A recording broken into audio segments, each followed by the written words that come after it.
আপনি প্রথম যে কথাটা বললেন যে প্রস্তাব এসছে সেই প্রস্তাব অনুযায়ী মূল্য তাদের ভাষায় পরিবর্তন করা, আমাদের ভাষায় বৃদ্ধি করা হলে বৈষম্য আরও বেশি বাড়ানো হবে কি না, এই প্রশ্নটা আসছে। আমি এটাকে আরও একটু গভীরে যেয়ে দেখতে চাই। প্রথমত কথা হচ্ছে বৈষম্যের বিরুদ্ধে এই আন্দোলন, বৈষম্যের বিরুদ্ধে এই রক্তক্ষয়, বৈষম্যের বিরুদ্ধে এই জীবন এই যে এত শহীদ হয়ে গেছে, তাদের সে রক্তের দাগ এখনও শুকায়নি। এইরকম একটা অবস্থায় জ্বালানি বিভাগ কী করে এইরকম একটা প্রস্তাব অনুমোদন করলো?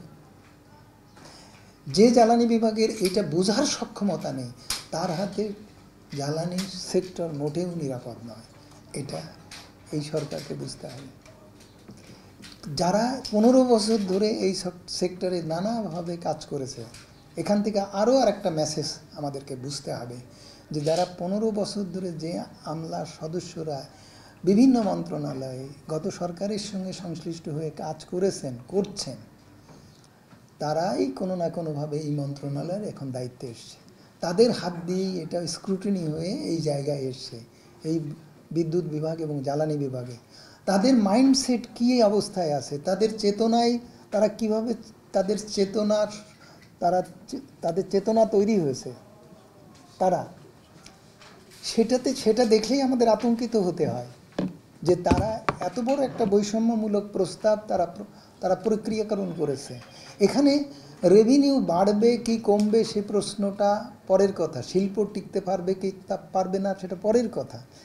আমরা যে আন্দোলনের ফসল হিসেবে সরকারকে পেয়েছি, সেই সরকারের আচরণ যদি আগের সরকারের আচরণের ধারাবাহিকতায় এই সমস্ত মন্ত্রণালয়ের কার্যক্রমের দ্বারা প্রতিফলিত হয়, তাহলে এই আন্দোলন শুরুতেই ব্যর্থ হয়েছে, এই সিগন্যাল যাচ্ছে।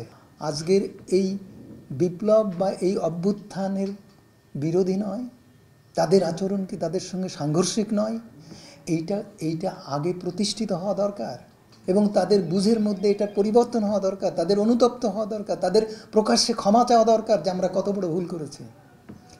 ন্যূনতম সম্মানবোধ যদি এই প্রক্রিয়ার উপরে থাকতো তাহলে এই কাজ কেউ করতে পারতো না, কারোর পক্ষে করা সম্ভব ছিল না। কিন্তু সেই রকম একটা কাজ হয়ে গেছে, করে ফেলেছে। তার মানে তাহলে অন্য সব মন্ত্রণালয়ে যারা বসে আছে তারা কি মানসিকতা নিয়ে বসে আছে, কি করছে তারা, সেটাকে আমরা দেখতে পাচ্ছি।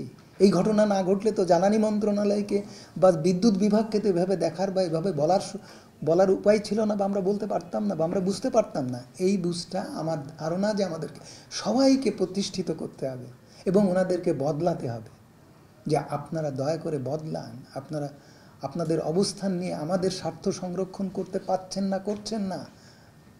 আপনারা আগের সরকারের ধারাবাহিকতায় রক্ষা করছেন, আপনারা সেইভাবেই মানসিকভাবে যেভাবে তৈরি হয়ে যেভাবে আমাদের সেবা দিয়ে আমাদেরকে ধ্বংস করে দিয়েছেন, এই খাতকে তছরূপ করেছেন, এ ধাপকে চূড়ান্তভাবে বিপর্যস্ত করেছেন, আপনারা সেই ধারাবাহিকতায় সেই মানসিকতা নিয়েই কাজ করে যাচ্ছেন।